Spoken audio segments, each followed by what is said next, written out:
Next, from Wheeling, Governor Rauner holds a town hall discussion on Illinois' economic standing, his plans for job creation, and his stances on the state budget impasse and the need for term limits. This runs about 25 minutes. Good morning. It's an honor to be with you. Thanks for taking the time out of your busy day. I want this to be fun and informative, so I know we've collected questions from the group, and I want to do a lot of Q&A. That's the most fun way to do this. Let's give you a little update. There's a huge struggle going on in Springfield right now for the future of Illinois. Titanic battle. Are we going to stay on the track we've been on for decades, or are we going to go in a new positive direction? The track we're on, deficit spending, borrowing, more taxing, more job loss, more decline in family incomes, and school funding cuts. That's what we've been doing for years and years. Or we're going to change direction, strong economic growth, value for taxpayers, money into our education system rather than the bureaucracy, so we can have the most prosperous families in America, some of the strongest economic growth, and real value for taxpayers, and end some of the cronyism and conflicts of interest and corruption that's going on in the system. It's a basic choice. So far, the majority in the legislature in Springfield says, no changes, we like what we got, we like the direction we're going. Governor, just raise taxes to cover our deficit. No, we're not doing that. We are not doing that. We have been borrowing and spending and taxing for decades. You know what? Here's a tragic fact. They say, well, all we need to do is raise taxes and we'll have a balanced budget.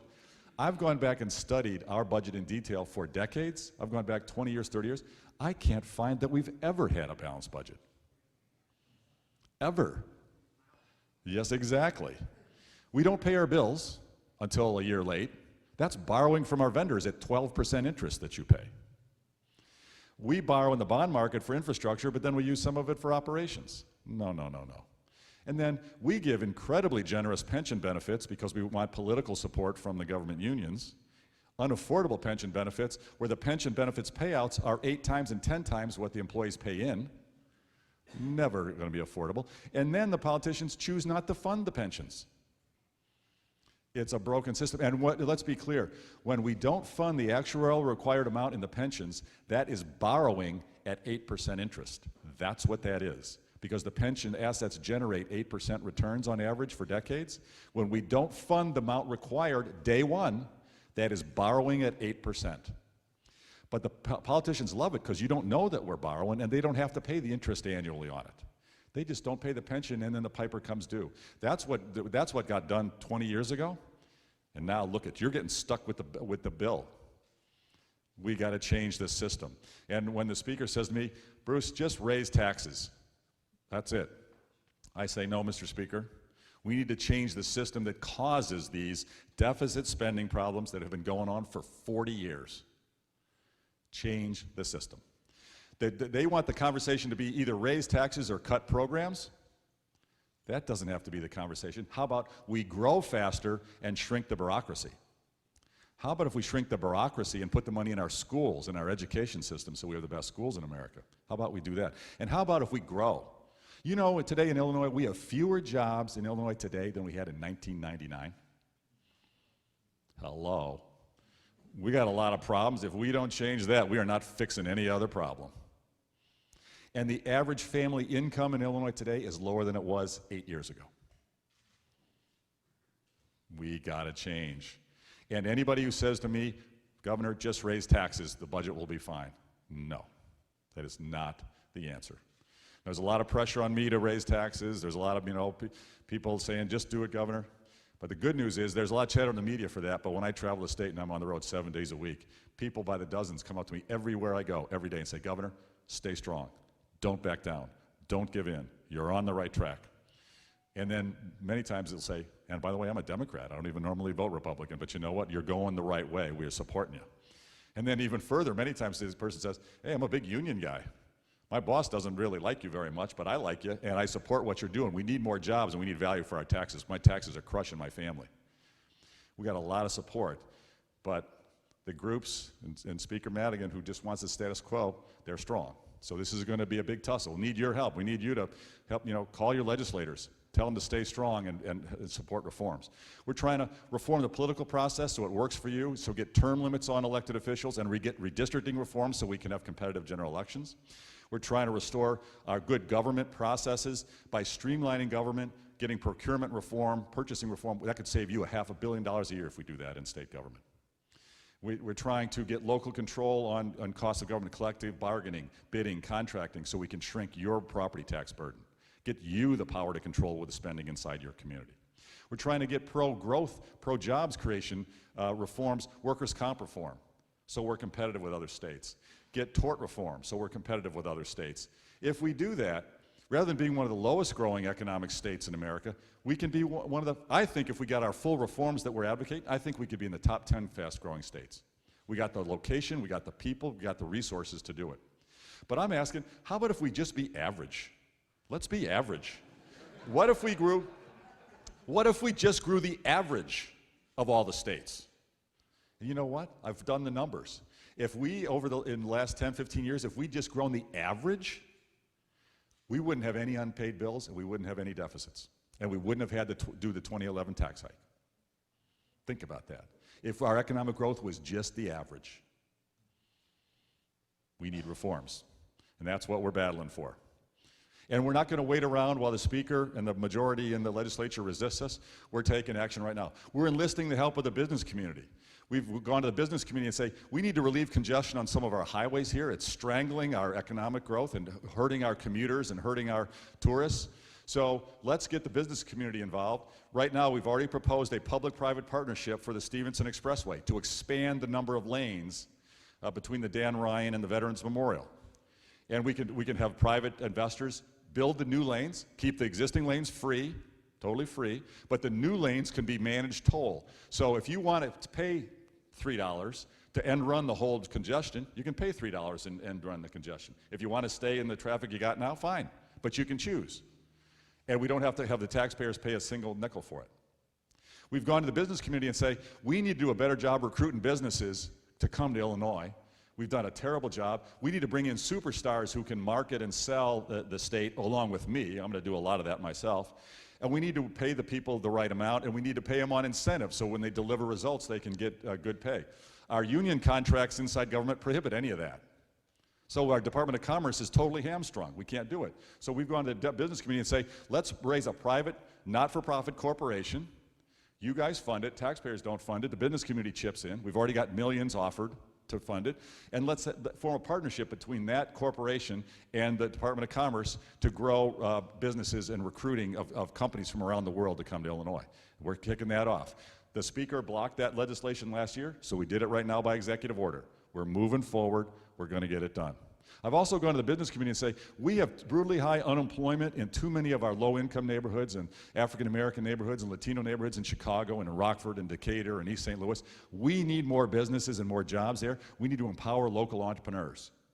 Not enough African-American entrepreneurs have access to capital, access to consulting and resources when they build their businesses. So I've asked the business community to volunteer successful entrepreneurs and form a network of advisors, consultants, board members, and financiers to help minority entrepreneurs build their businesses in their neighborhoods. And we've announced it. It's starting. We've got 12 superstars already volunteered, helping minority entrepreneurs build their businesses, getting in the network of finance, getting the network of board members, getting in the network of executives to come to their businesses. And it's very exciting, and it's off to the races. And it's led by an African-American entrepreneur that we met who's at the Department of Commerce, and he's leading it. He sold his company, very successful, and he wants to give back in his community, and he's making it happen. This is all done with no taxpayer money. This is done by people volunteering and getting involved from the business community and transforming our state.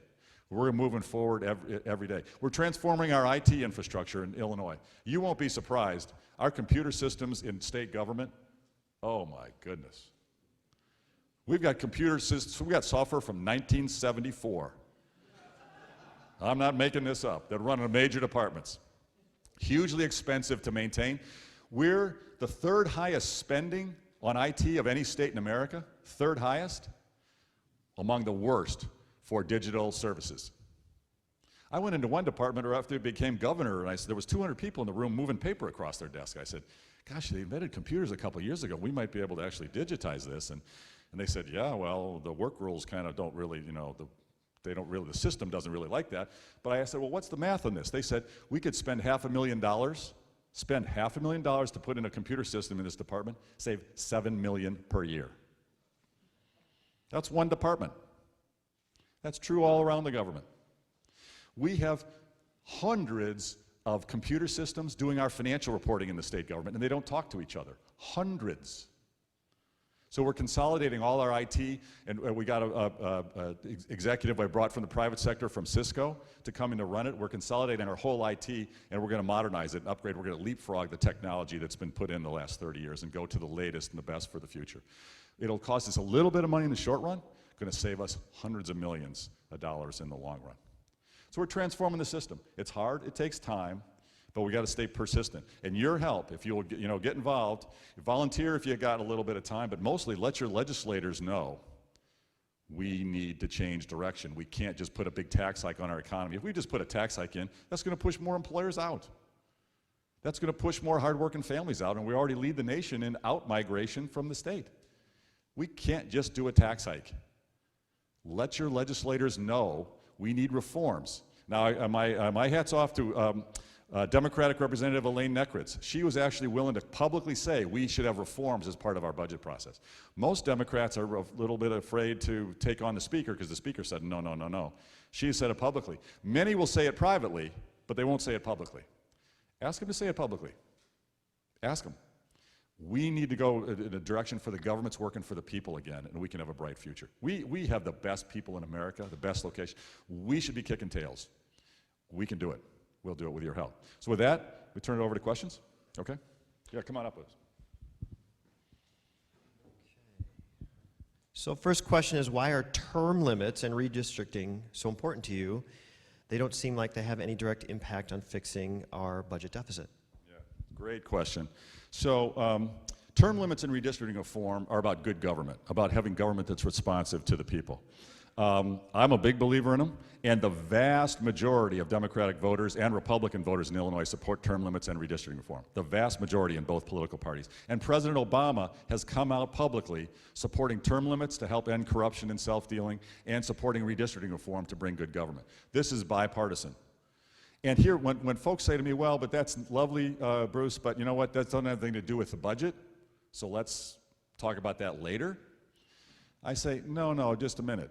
We need to start ending the self-dealing and the corruption and conflicts of interest. We all agree that term limits and redistricting can help that. And let me quote two studies. The University of Illinois at Chicago, UIC, did a study a number of years ago that said you, the taxpayers of Illinois, pay over $500 million in a corruption tax every year. That's what the UIC said. And the University of Indiana did a study on various states, especially on Illinois, and they said you, taxpayers in Illinois, all of us, pay over $2 billion a year in higher taxes because of corruption and conflicts of interest. Now, I don't know which number's right. Pick the lowest number. Let's save the money. How much better could our schools be if we took that $500 million and put it in our schools instead of to a system of conflicts of interest? Term limits and redistricting reform directly related to the budget.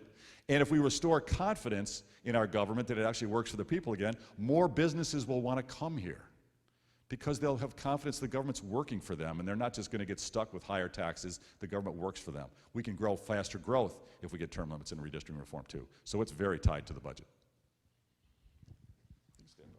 Sure, no problem. You want to freeze property taxes, but since property taxes, especially in the suburbs, support schools, how do you ensure schools don't lose funding? Yeah, it's a great question. School funding is the single most important thing we do. I don't know if you know this. We are dead last, unfortunately. On all the terrible things, we're a leader, and all the good things, we're last. This has got to change. That's my goal. I want us to be average. Let's be average. You know what? We are dead last in school funding from the state. We're the lowest. We're number 50 out of 50 of all the states for state support for education. That is wrong. We're going to change it. We want to significantly increase state support for education. Number one priority. The money should go out of the bureaucracy and in our schools. And I do want to emphasize that more money should go into our lowest income districts and our rural districts that need the resources, disproportionately. However, I do not support the ideas that have been floated to take money from some school districts and give it to other school districts. I do not support that. I do support more state support for education, very strongly. Education is the single most important thing we do. We've got problems with crime, poverty, unemployment, low wages, lack of competitiveness. You pick the problem, education is a key component of solving that problem. And we should have the best schools in America. There is no reason that we can't have the best schools in America here. So we're going to increase state support. We do want to relieve the burden on our property taxes, but the way to do that is to increase state support for schools combined with giving you control inside your school districts and your government. When you build a school building right now, you're forced to pay a certain wage on the construction project, whether that's above market or not. You have to pay it. I want you to decide when you bid out your construction projects for your schools, who can bid and what the cost should be. It's your school, it doesn't belong to Springfield. You're paying for it. Prevailing wage rules cost you, it makes you spend 20% more when you do a construction project. That's a lot of money that you could put in the money for your teachers. Likewise, in outside contracting, the city of Chicago gets to bid out contract services for janitorial and others for Chicago. You're not allowed to in Wheeling. You're not allowed to do that in Lake County. You should be able to decide what can get contracted out in your school district to save money so the money can go to your teachers in the classroom rather than for janitorial service. Chicago gets to take things out of collective bargaining with the teachers. Length of school day, length of school year, pension contributions. Chicago gets to take that out of collective bargaining because they get a special deal. You can't do that. You can't do that in Wheeling schools. I'm saying you should be allowed to be treated just like Chicago. You should decide what gets collectively bargained. It's your school. It doesn't belong to Springfield. If you want to collectively bargain everything, terrific, bargain it. Got no problem. But nobody should tell you what you have to bargain. You should do it. It's your school. Do it your way. If we do that, we can save hundreds and hundreds of millions of dollars every year, give it to the teachers for their salaries, and have the best schools in America by saving money in the bureaucracy and getting more state support. That's the key. So we have a question from Maureen Reedy from Visit Lake County. She asks or says that tourism is a critical part of economic development in the area. How does the current tourism structure and funding from state hotel tax receipts fit into your vision for the new Illinois Business and Economic Development Corporation? Yes, great question. So for almost 4 years, I was the chairman of the Chicago Convention and Tourism Bureau. Mayor Daley put me in charge of that because he knew that I would not take the status quo. Chicago was one of the worst performing cities for a long time on tourism. And so I helped blow that up. We got a whole new board, a whole new management team, a whole new marketing system. In the 4 years I was there and a couple years after, Chicago became one of the fastest growing tourist destinations in the United States. Tourism is a huge economic driver, huge job creator, jobs at all levels, from waiters and busboys to business owners and executives and cab drivers and maids and maintenance workers to salesmen and everybody in between. Tourism, huge economic driver. And I personally, as we get a budget with reforms, I would like to see marketing money increase for our state and increase for your local communities. We could be one of the most fastest growing tourist destinations everywhere in the state of Illinois. With our location, with our great resources, with our great people, with our great fun things to do in restaurants and rivers and lakes and cultural amenities, we can be booming on tourism. And I'm going to be very committed to making that happen. Right now we have a convoluted structure where the state doesn't coordinate with local tourist branches very well. We're trying to change that and put the money out there where it can make a difference to drive more tourist dollars here to the state. We're going to push that really hard. Rusty Magner from Meeker Magner asks, Caterpillar just announced more job cuts in Illinois after refusing to add new plants. Tell us how many jobs have gone to other states during the past 10 years, and how can we end the trend? Yeah, this is the number one thing we've got to change. We were the manufacturing center of America in Illinois. We were. We're really not anymore. We've lost over 300,000 manufacturing jobs the last, 10, 12 years. We've lost 100,000 union jobs. People say I'm anti-union. I'm not at all. Join a union if you want, terrific. I had no issue.